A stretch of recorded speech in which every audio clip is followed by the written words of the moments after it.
레위기 15장. 하나님께서 모세와 아론에게 말씀하셨다. 이스라엘 백성에게 전하여라. 그들에게 이렇게 일러 주어라. 어떤 남자의 성기에서 고름이 흘러나오면 그 고름은 부정한 것이다. 고름이 계속 흘러나오든 흘러나오려 오지 않고 고여있든 그는 부정하다. 고름이 몸에서 계속 흘러나오거나 고름이 몸 안에 고여있는 모든 날 동안 그는 부정하다. 그가 누운 자리는 모두 부정하고 그가 깔고 앉은 물건도 모두 부정하다. 고름을 흘리는 남자의 잠자리에 몸이 닿았거나 그가 깔고 앉은 물건에 앉았거나 그와 몸이 닿은 사람은 누구든지 자기 옷을 빨고 물로 몸을 씻어야 한다. 그는 저녁 때까지 부정하다. 고름을 흘리는 남자가 정결한 사람에게 침을 뱉으면 그 정결한 사람은 자기 옷을 빨고 물로 몸을 씻어야 한다. 그는 저녁 때까지 부정하다. 고름을 흘리는 남자가 타고 다니는 안장도 모두 부정하다. 그가 깔고 앉은 물건에 몸이 닿은 사람은 누구나 저녁 때까지 부정하다. 그러한 물건을 옮긴 사람도 자기 옷을 빨고 물로 몸을 씻어야 한다. 그는 저녁 때까지 부정하다. 고름을 흘리는 남자가 물로 두 손을 씻지 않은 채 어떤 사람을 만졌으면 그에게 닿은 사람도 자기 옷을 빨고 물로 몸을 씻어야 한다. 그는 저녁 때까지 부정하다. 고름을 흘리는 남자가 만진 질그릇은 깨뜨려 버려야 한다.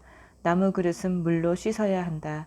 고름을 흘리던 남자가 나아서 깨끗하게 되면 그는 정결해지기 위해 7일 동안 기다렸다가 옷을 빨고 흐르는 물에 몸을 씻어야 한다. 그런 다음에야 그는 정결하게 된다. 8일째 되는 날에 그는 산비둘기 2마리나 집비둘기 2마리를 가지고 회막 입고 하나님 앞으로 와서 제사장에게 주어야 한다. 그러면 제사장은 한 마리는 속죄 제물로 다른 한 마리는 번제물로 바쳐서 고름을 흘리는 그 사람을 위해 하나님 앞에서 속죄해야 한다. 어떤 남자가 정액을 흘리면 그는 물로 온몸을 씻어야 한다. 그는 저녁 때까지 부정하다. 옷이든 가죽으로 만든 물건이든 정액이 묻은 것은 모두 물로 빨아야 한다. 그것은 저녁 때까지 부정하다.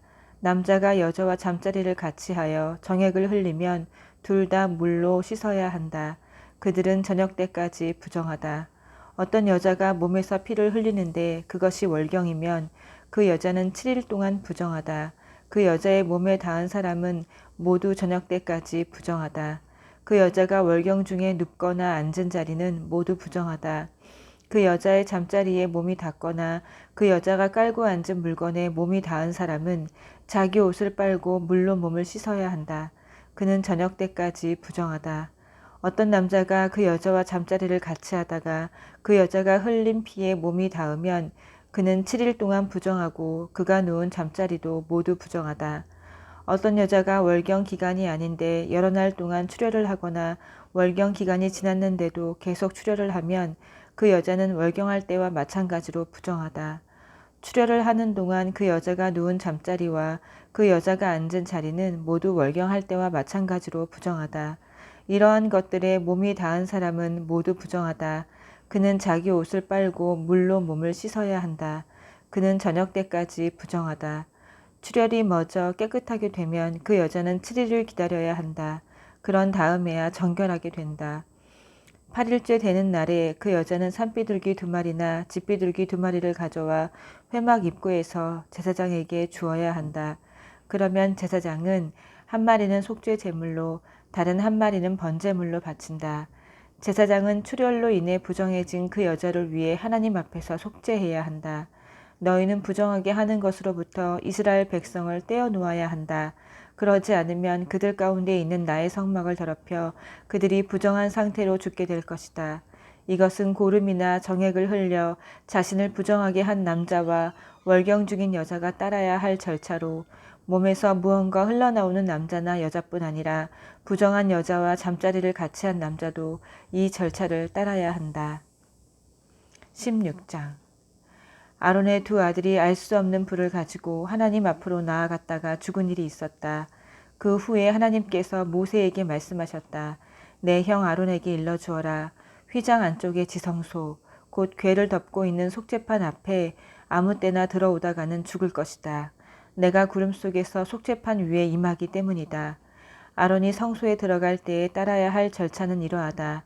아론은 속죄 제물로 바칠 숫송아지 한 마리와 번제물로 바칠 수령 한 마리를 가져와야 한다.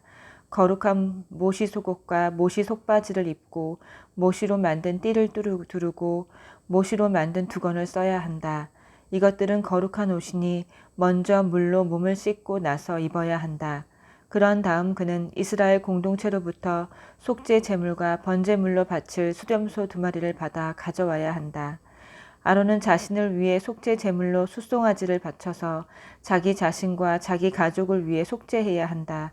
또한 그는 수렴소 2마리를 회막 입구 하나님 앞에 두고 제비를 뽑아서 하나는 하나님을 위한 것으로 다른 하나는 아사셀을 위한 것으로 정해야 한다. 하나님의 몫으로 정해진 염소는 속죄 제물로 바치고 아사셀의 몫으로 정해진 염소는 속죄를 위해 광야에 있는 아사셀에게 보내야 한다. 아론은 자신을 위한 제물로 숫송아지를 바쳐서 자기 자신과 자기 가족을 위해 속죄해야 한다. 그는 속죄 제물로 숫송아지를 잡아야 한다. 하나님 앞 제단에 타오르는 숯불을 향로에 가득 담고 곱게 간 향기로운 향을 2손에 가득 떠서 휘장 안으로 가지고 들어가 하나님 앞에서 그 향을 태워 향의 연기가 증거궤 위에 속죄판을 덮게 해야 한다. 그래야 그가 죽지 않을 것이다. 그런 다음 숫송아지의 피 얼마를 가져다가 손가락에 찍어 속죄판 위에 뿌리고 속죄판 앞에 7번 뿌려야 한다. 이어서 아론은 백성을 위한 속죄 제물로 지목된 염소를 잡고 그 피를 가지고 휘장 안으로 들어가서 숫송아지의 피를 뿌릴 때와 마찬가지로 염소의 피를 제단 위에 앞에 뿌려야 한다. 이와 같이 아론은 지성소를 위해 속죄해야 한다. 이는 이스라엘 자손의 부정과 그들의 반역과 그들의 다른 모든 죄 때문이다. 아론은 부정한 백성 가운데 있는 회막을 위해서도 그와 같이 해야 한다. 아론이 속죄하기 위해 지성소에 들어가서 자신과 자기 가족과 이스라엘 온 공동체를 위해 속죄하기를 마치고 성소에서 나오기까지 아무도 회막 안에 있어서는 안 된다. 그 후에 아론은 하나님 앞 제단으로 가서 제단을 위해 속죄해야 한다. 그는 숫송아지의 피와 염소의 피 얼마를 가져다가 제단의 넷불에 바르고 그 피를 손가락에 찍어 제단 위에 7번 뿌려서 이스라엘 자손의 부정으로부터 제단을 정결하게 하고 거룩하게 구별해야 한다. 지성소와 회막과 제단을 위해 속죄하기를 마친 뒤에 아론은 살아있는 염소를 가져와서 그 머리에 2손을 얹고 이스라엘 백성의 모든 부정과 모든 반역과 모든 죄를 고백해야 한다. 그리고 그 모든 죄를 그 염소의 머리에 씌워서 대기하고 있던 사람에게 맡겨 광야로 내보내야 한다. 그 염소가 이스라엘 백성의 온갖 부정을 짊어지고 광야로 나가면 그는 그 염소를 광야에 풀어주어야 한다. 마지막으로 아론은 회막 안으로 들어가 지성소에 들어가기 위해 입었던 모시 옷을 벗어서 거기 놓아두어야 한다. 그는 거룩한 곳에서 물로 몸을 씻고 제사장 옷을 입고 자신을 위한 번제물과 백성을 위한 번제물을 바쳐 자신과 백성을 위해 속죄한 다음 속죄 제물의 지방을 제단 위에서 불살라야 한다. 염소를 끌고 나가서 광야의 아사셀에게 놓아 보낸 사람은 자기 옷을 빨고 물로 몸을 씻어야 한다. 그런 다음에야 그는 진 안으로 들어올 수 있다. 속죄 제물로 바친 숫송아지와 속죄 제물로 바친 염소의 피를 지성소 안으로 가지고 들어가 속죄한 다음에는 그것들을 진 밖으로 가지고 나가서 그 가죽과 고기와 내장 전체를 불살라야 한다. 지명을 받아 그것들을 불사른 사람은 자기 옷을 빨고 물로 몸을 씻어야 한다. 그런 다음에야 그는 진 안으로 들어올 수 있다. 이것은 너희가 지켜야 할 기준이며 영원히 지켜야 할 규례다. 7째 달 10일에 너희는 본국인이든 너희와 함께 사는 외국인이든 엄격한 금식을 시작하고 아무 일도 시작해서는 안 된다. 이날은 너희를 위해 속죄하는 날, 너희가 정결하게 되는 날이기 때문이다. 너희의 모든 죄가 하나님 앞에서 말끔히 씻겨질 것이다. 이날은 모든 안식일 중에 안식일이다. 너희는 금식해야 한다. 이것은 너희가 영원히 지켜야 할 규례다. 아버지의 뒤를 이어 기름 부음을 받고 위임받은 제사장은 다음과 같은 절차에 따라 속죄해야 한다. 그는 거룩한 모시 옷을 입어야 한다.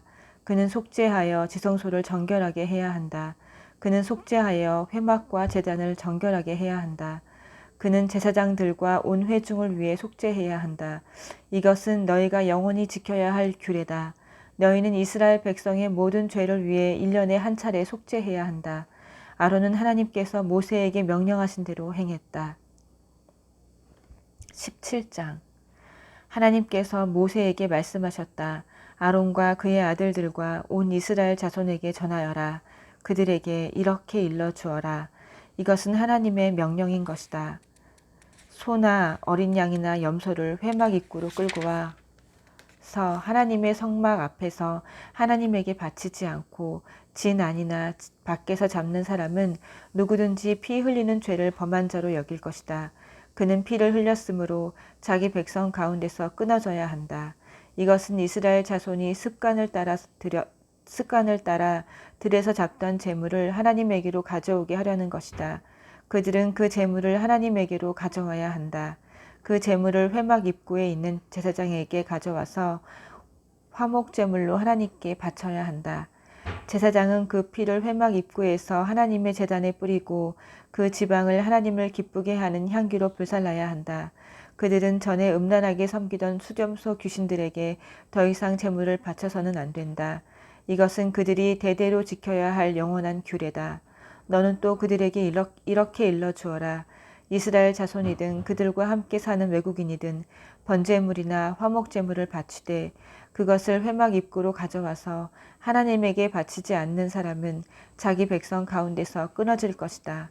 이스라엘 자손이든 그들과 함께 사는 외국인이든 피를 먹는 사람이 있으면 나는 그와 관계를 끊고 그를 백성 가운데서 끊어버리겠다. 이는 생물의 생명이 그 피 속에 있기 때문이다. 피는 너희의 생명을 위해 속죄할 때 제단 위에 바치라고 내가 주는 것이다. 피, 곧 생명이 죄를 속한다. 그래서 내가 이스라엘 백성에게 피를 먹지 말라고 한 것이다. 너희와 함께 사는 외국인에게도 피를 먹지 말라는 명령이 적용된다. 이스라엘 자손이든 그들과 함께 사는 외국인이든 먹을 수 있는 짐승이나 새를 사냥해 잡은 사람은 누구든지 그 피를 땅에 쏟고 흙으로 덮어야 한다. 모든 생물의 생명은 피와 다름없고 피는 곧 생물의 생명이기 때문이다. 그래서 내가 이스라엘 자손에게 어떤 생물의 피도 먹지 마라. 피는 곧 모든 생물의 생명이기 때문이다. 피를 먹는 자는 누구든지 끊어져야 한다고 말한 것이다. 죽은 채 발견된 짐승이나 찢겨 죽은 짐승을 먹는 사람은 본국인이든 외국인이든 자기 옷을 빨고 물로 몸을 씻어야 한다. 그는 저녁 때까지 부정하다가 저녁이 지나면 정결하게 된다. 옷을 빨지 않거나 몸을 씻지 않으면 그는 자신의 행위에 책임을 져야 한다. 아멘.